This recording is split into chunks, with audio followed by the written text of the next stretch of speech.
What's up everyone, I am Daniel. This is my wife, our camels. Oh, and these are the ancient pyramids of Giza. Absolutely stunning, right? Yes. This is our first time visiting Egypt and it was definitely one of the best travel experiences we've ever had. So why don't we start from the beginning with a full review.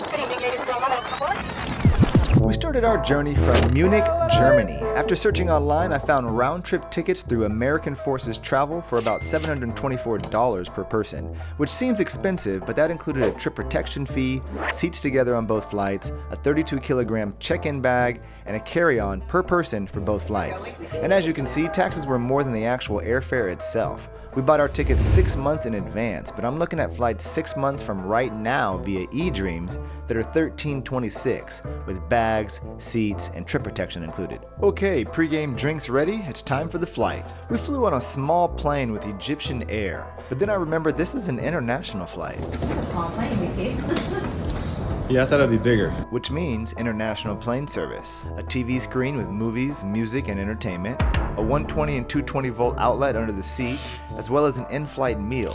The options were basically chicken or beef, with rice, veggies, bread, juice, and a dessert. Not bad though. The total flight time from wheels up in Munich to wheels down in Cairo was about 3 hours and 12 minutes, and on the way back, 3 hours 31 minutes. Yes, I timed my flights while on the plane. Okay. The flight back wasn't as luxurious, but we still had a shared TV, in-flight meal, and that delicious juice box.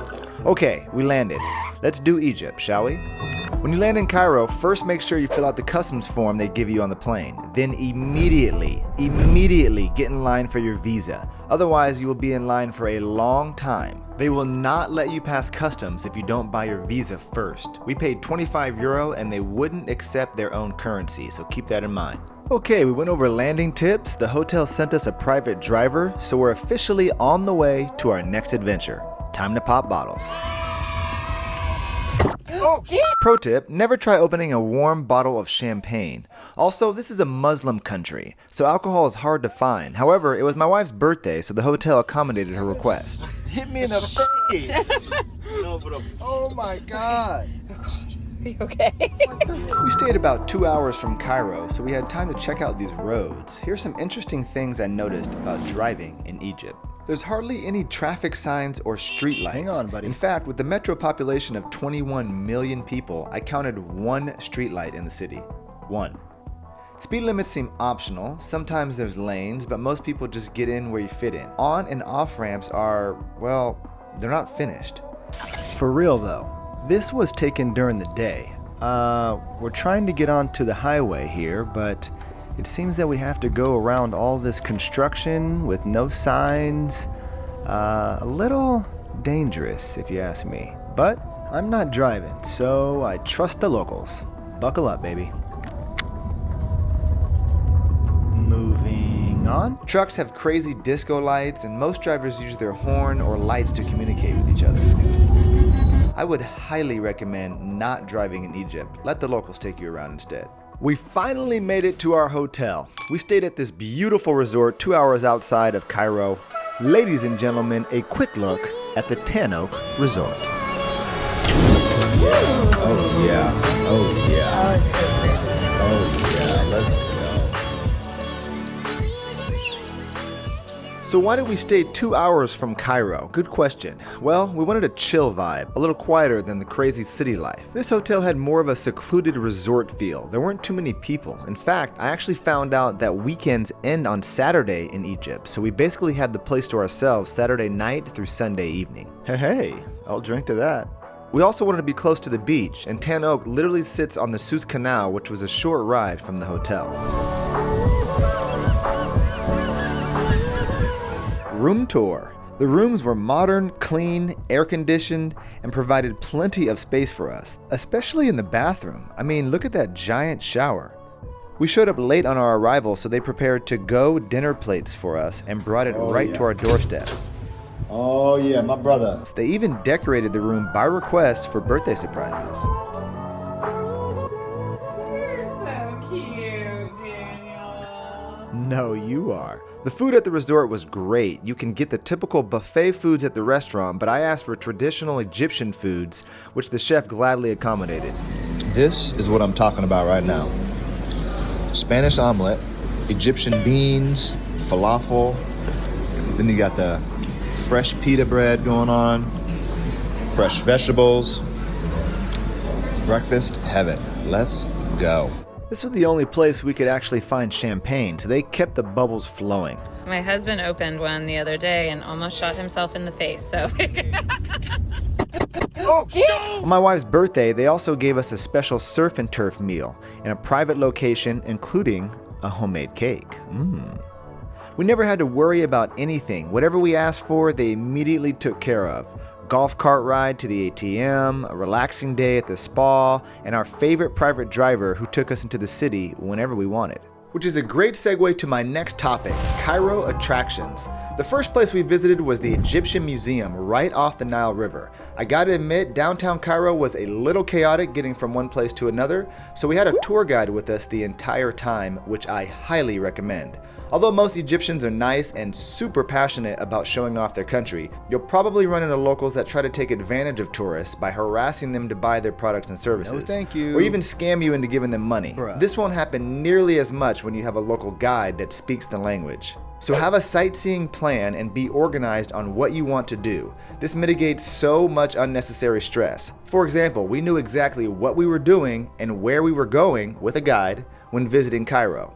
Day 1, Egyptian Museum, pyramids, and dinner. Day 2, full day of shopping in the Bazar, followed by dinner. Anyway, how about these mummies?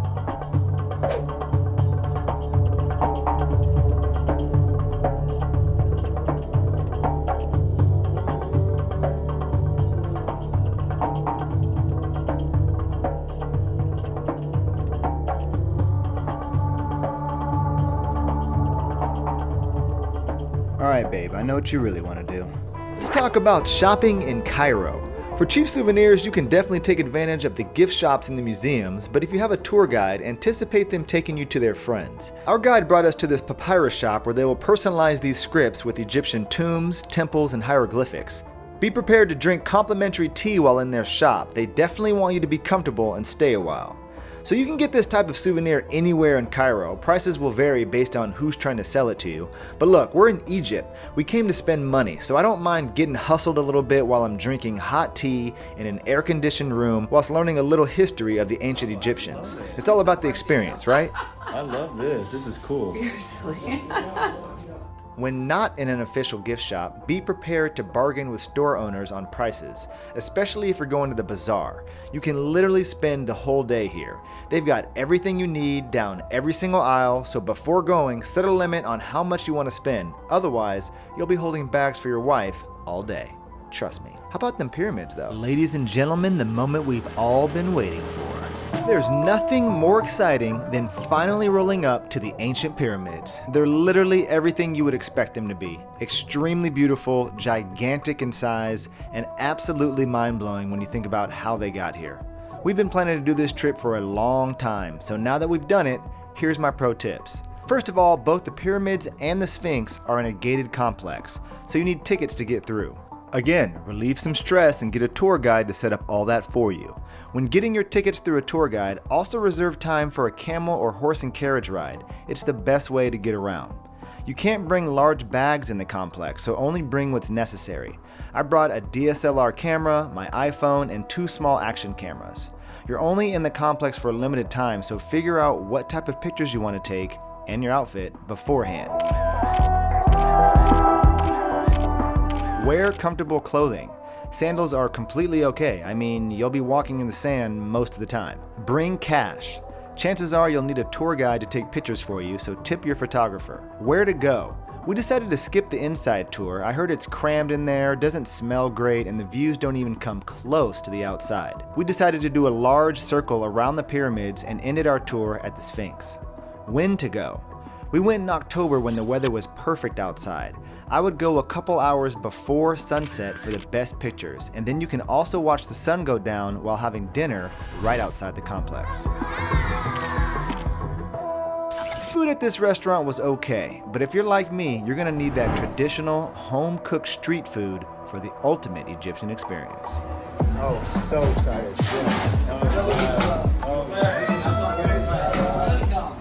My Egyptian man is about to show us some traditional Egyptian food right now. Check this out.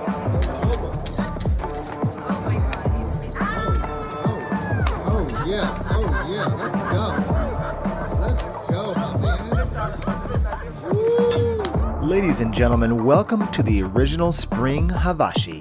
If you're coming to Cairo, this is a must-eat restaurant. These guys are going to give you the whole experience. Traditional dishes that every Egyptian mama are cooking in the house right now. Everything was on the street, so you just walk up and point to what you like. Yeah, we need that okra. I need okra. Yeah. I love okra, yes. Yeah. Okay, let's go. Then they'll welcome you by singing and maybe even spoon feed you their delicious food. I think we ordered 5 or 6 different dishes with salad and drinks for only $37 US.